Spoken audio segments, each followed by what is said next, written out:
Hi, my name is Riley Allen. This is my review of Season 1, Episode 12 of Scooby-Doo Mystery Incorporated, titled The Shrieking Madness.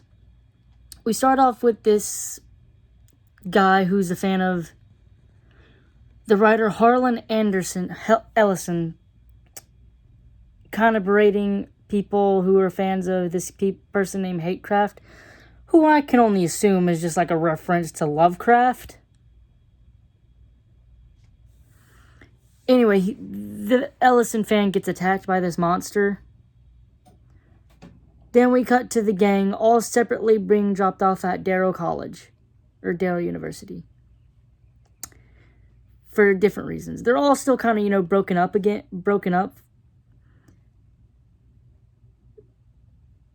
And they all do their separate things.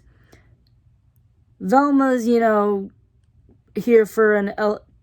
to hear a lecture about Ellison, and apparently Ellison knew Velma's mother, who he nicknamed Cape Cod Dinkley. Shaggy's there just to eat the food. Fred's there to visit his dad's old fraternity or whatever. And Daphne's there because her parents basically dumped a lot of money in there, so they got a building named after them.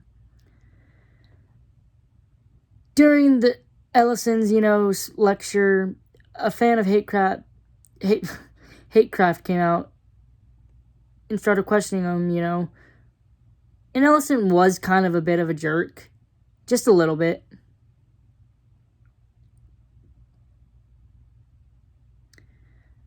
Then a monster attacks Ellison, and that the gang squads up.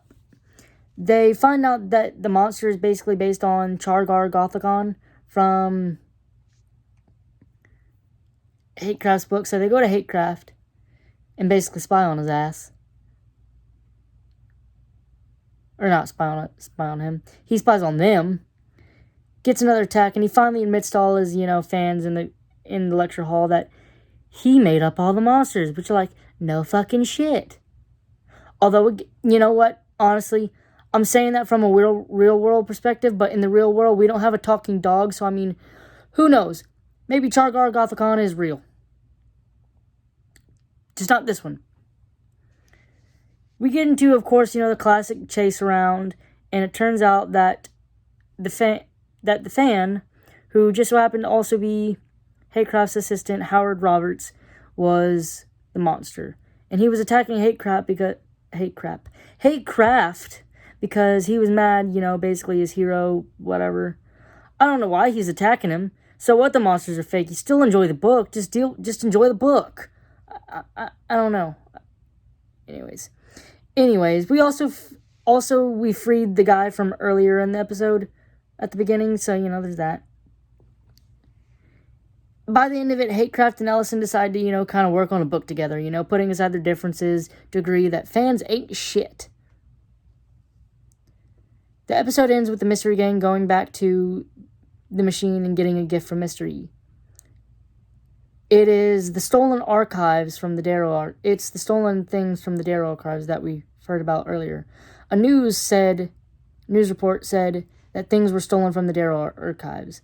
And it's basically it's the history of Crystal Cove, and Mr. E says if the original Mystery Incorporated had this, maybe they wouldn't have disappeared. Also in this episode, the animosity between Velma and Scooby just went away because, finally.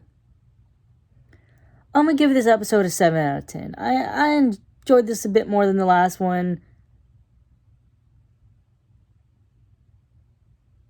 7 out of 10. Thanks for watching the video. Don't forget to like, comment, and subscribe, and I'll see you in the next video.